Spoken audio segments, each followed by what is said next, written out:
Hi ಎಲ್ರಿಗೂ, ಎಲ್ಲರೂ ಹೇಗಿದ್ದೀರಾ? ತುಂಬ ಸಮಯ ಆದಮೇಲೆ ವ್ಲಾಗ್ ಮಾಡ್ತಾ ಇದ್ದೇನೆ. ಬೆಳಗ್ಗೆ ನಾನಿಲ್ಲಿ ವ್ಲಾಗ್ನ ಶುರು ಮಾಡಿದ್ದೇನೆ. ಟೀ ಮಾಡ್ಕೊಳ್ತಾ ಇದ್ದೇನೆ. ಹಾಗೆ ಇವತ್ತು ನನಗೆ ನಮ್ಮ ಅಕ್ಕನ ಮನೆಗೆ ಹೋಗಲಿಕ್ಕಿದೆ.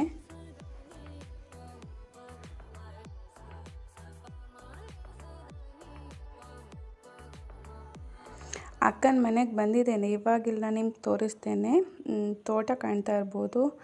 ತುಂಬ ಗ್ರೀನರಿಯಾಗಿ ಚೆನ್ನಾಗಿ ಕಾಣಿಸ್ತಾ ಇದೆ. ಹಾಗೆ ನಮ್ಮ ಅಕ್ಕನ ಮನೆಯಲ್ಲಿ ಗಾರ್ಡನ್ ತುಂಬ ಚೆನ್ನಾಗಿದೆ. ಅಕ್ಕನ ಹತ್ರ ತುಂಬ ಗಿಡಗಳ ಕಲೆಕ್ಷನ್ ಇದೆ. ನಾನಿಲ್ಲಿ ಕೆಲವೊಂದು ನಿಮಗೆ ತೋರಿಸ್ತೇನೆ. ಕೆಲವೊಂದರ ಹೆಸರು ನಂಗೆ ಅಷ್ಟು ಗೊತ್ತಿಲ್ಲ, ಹಾಗಾಗಿ ನಾನು ಸುಮ್ಮನೆ ತೋರಿಸ್ತಾ ಇದ್ದೇನೆ ಅಷ್ಟೇ. ಗಿಡಗಳೆಲ್ಲ ಇಷ್ಟ ಪಡೋರಿಗೆ ಈ ವ್ಲಾಗ್ ಇಷ್ಟ ಆಗ್ಬೋದು ಅಂತ ಅಂದ್ಕೊಳ್ತೇನೆ.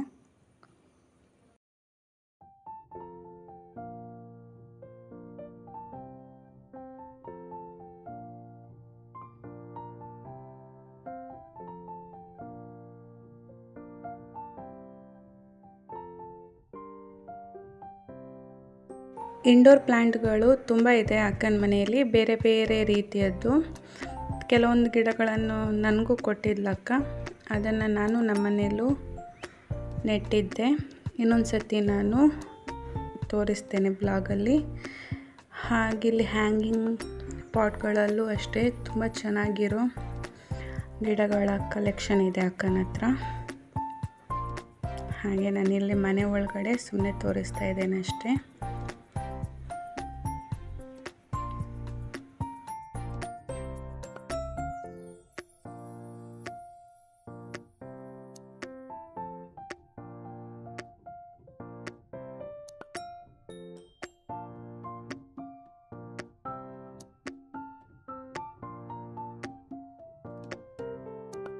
ಹಾಗೆ ಸ್ವಲ್ಪ ಮಾತಾಡ್ತಿದ್ವಿ. ಅದಾದಮೇಲೆ ಇಲ್ಲಿ ನಮ್ಮ ಅಕ್ಕ ಊಟಕ್ಕೆ ರೆಡಿ ಮಾಡ್ತಾ ಇದ್ದಾರೆ. ಇಲ್ಲಿ ಜೀರಿಗೆ ಸಾರು ಮಾಡ್ತಾ ಇದ್ದಾರೆ.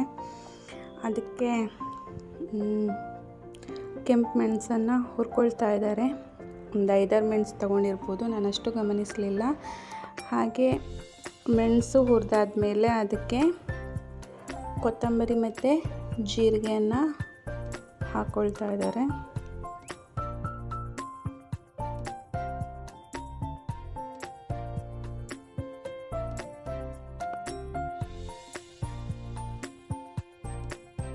ಅದಾದಮೇಲೆ ಕರಿಬೇವು ಸ್ವಲ್ಪ, 1-2 ಎಸಳಷ್ಟು.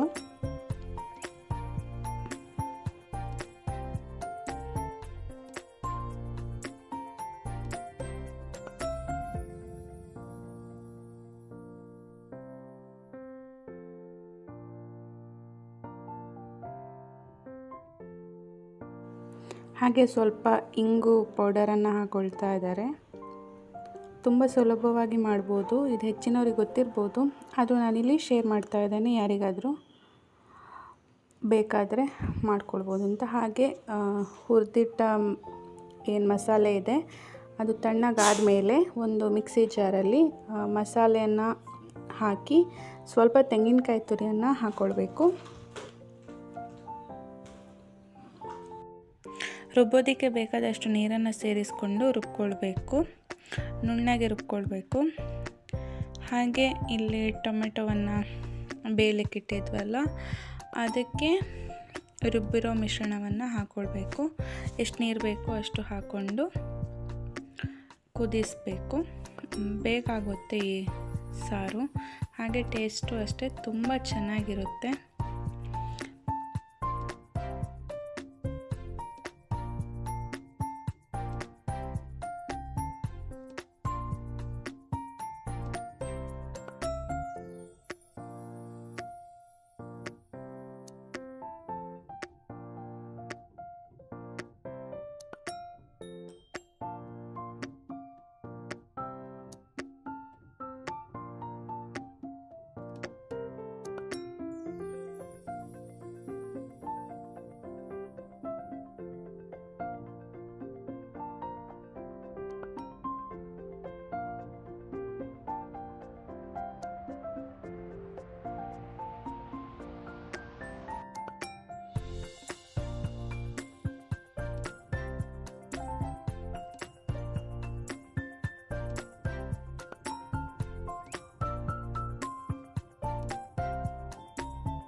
ಎಷ್ಟು ಸಾಧ್ಯ ಆಗುತ್ತೋ ಅಷ್ಟು ನಾನು ವಿಡಿಯೋ ಮಾಡ್ಕೊಂಡಿದ್ದೇನೆ.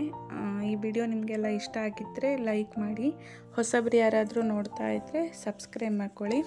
ಹಾಗೆ ನಾನು ಸಿಗ್ತೇನೆ ಇನ್ನೊಂದು ಹೊಸ ವಿಡಿಯೋದಲ್ಲಿ. ಅಲ್ಲಿ ತನಕ ಟೇಕ್ ಕೇರ್. Thank you.